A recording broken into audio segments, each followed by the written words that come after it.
And I said, stop. I said, you're only a few yards. I said, just reverse back. I said, I've got my ticket. I've got to get on board. Sorry, we don't reverse. Yeah. I said, well, what am I going to do? I have no money. We no phone. We didn't have any phone at home or anywhere. So I thought, oh my goodness, what am I going to do? I didn't know. And then I thought, all right, there's no good getting upset. So I walked along until I saw a policeman. And I said to him, no, I said, please help me. I said, I'm stuck here. I said, I've just missed the boat. He said, well, you've only just... I said, I don't know. I said, don't tell me I've only just... I've just missed the boat. I said, what can I do?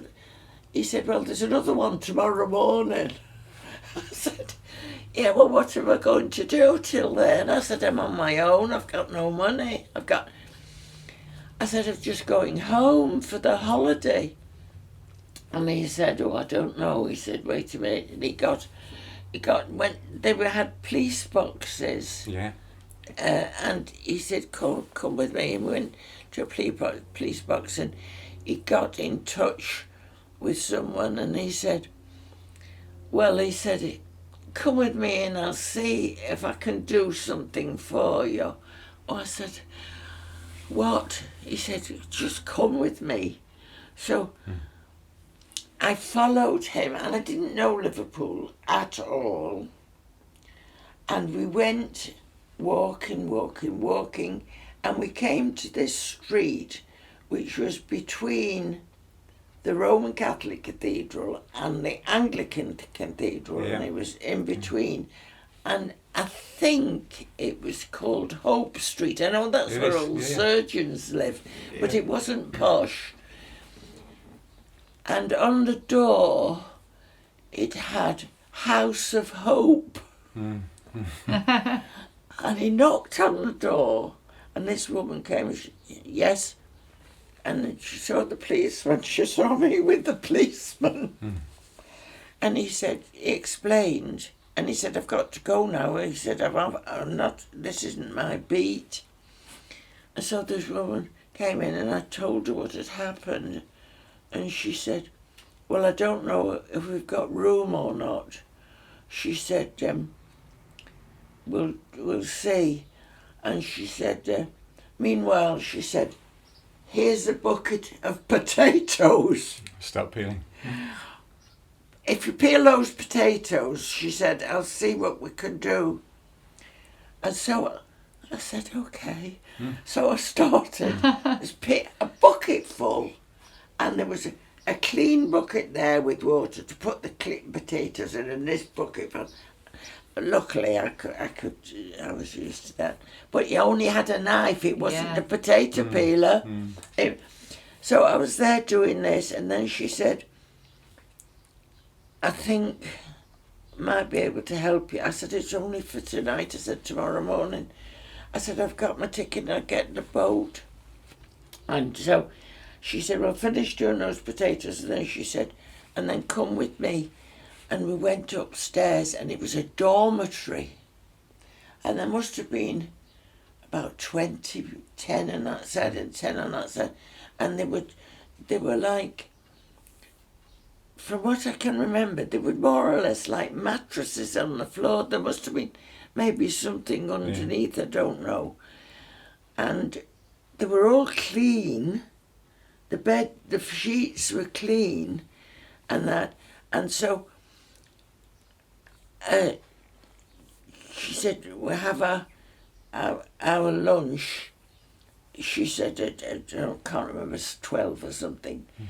And so by that time, so she said to come back. She said, there's only a few that stay for lunch. She said, the rule is that most people stay out all day. But I think there was one or two pregnant girls there.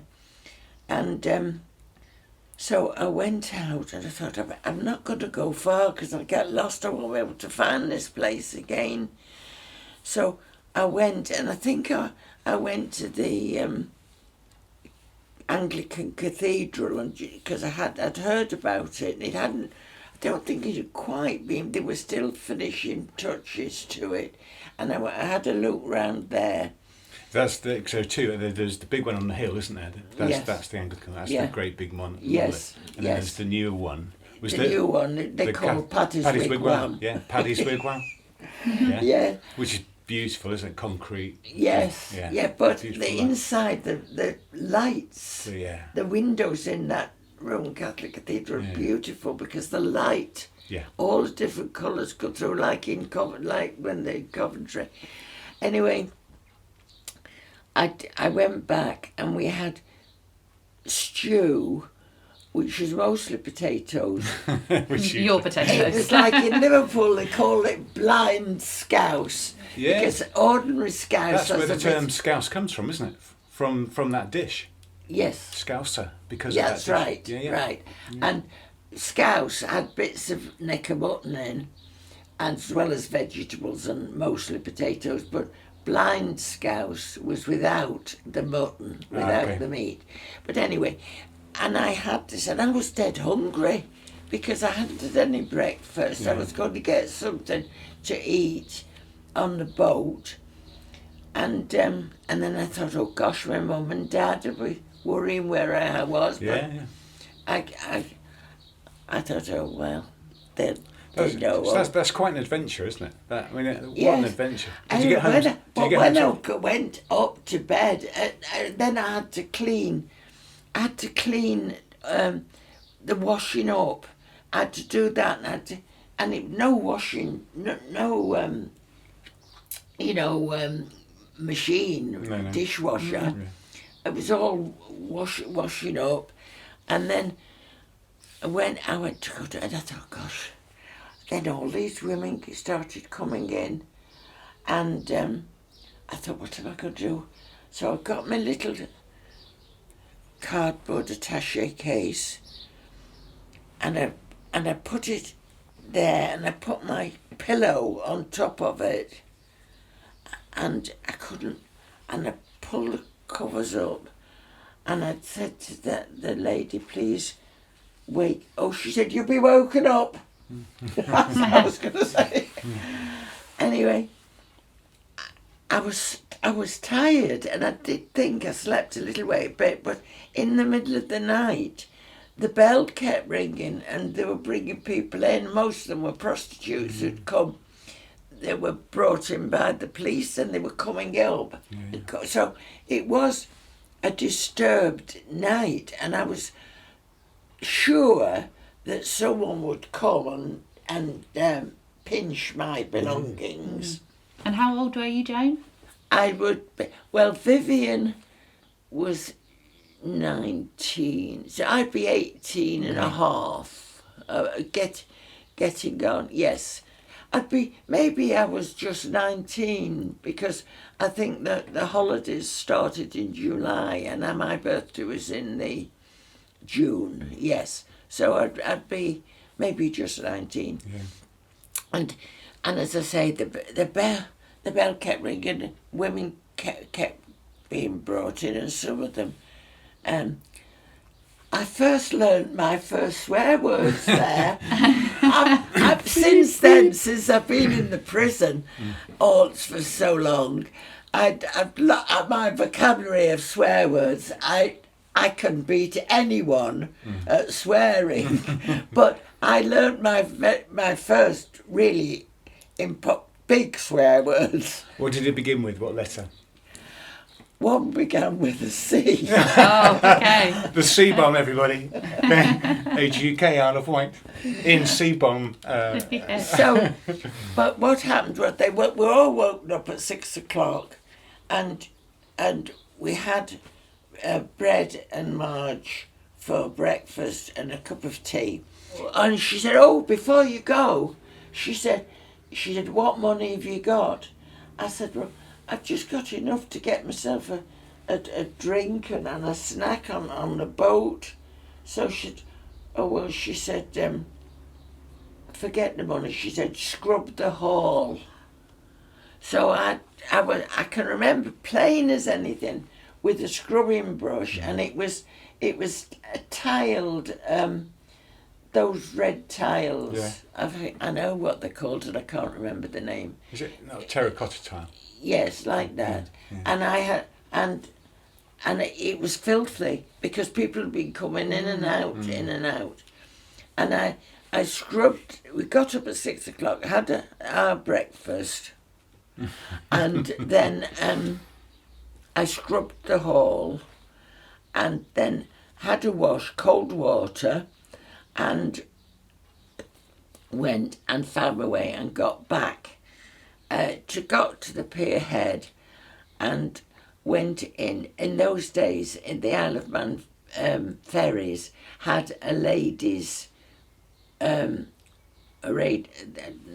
call it a ladies' waiting room. It was like that, but it was a cabin, ladies' cabin, with a stewardess who looked after you. And I went in there, and luckily I'm not seasick, and and I got back to the Isle of Man, and I thought my parents were worried sick. My dad said, "Oh," he said, "Oh no, my dad wasn't there. It was only my mum with the younger ones." And my mum said, "I knew you'd be all right." She said, "I knew you'd use your nous." Yeah. Yeah. Yeah. I said, "Oh, thanks." I said, "I thought you'd be worried sick about me." No. No. No, we were fine.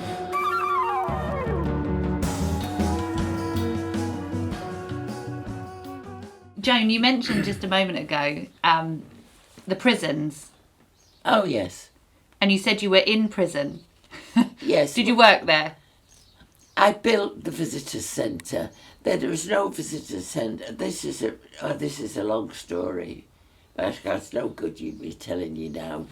It would go, but Were you teaching then, or were you doing? No. No. Okay. building a visitor centre Okay, so that was- and creches in the prisons Okay. for when the children came Okay. to visit their dads, and I worked there till I was 72, and I was so sorry. When I had 40 volunteers, I used to go all over the island talking to various groups, Mothers Union and electrical people who had retired and were in clubs, and I used to go all over the island trying to get volunteers to come, and a lot of them wanted to come and help. And it was wonderful, and I made every month all my volunteers, I invited them to come so we could share our experiences, and I used to make scones with jam and cream. I used to take the jam and cream, and we'd meet in the visitor centre, which I'd built. There was nothing there before, and once a month, and they all used to love it because a lot of the people who I got as volunteers were lonely people who had nothing, and they loved coming in, meeting people, working with people, and those children, it's not their fault that their father was in prison, and they were suffering. They were getting at school. Anyway, sorry, I've diverted again. No, not at all.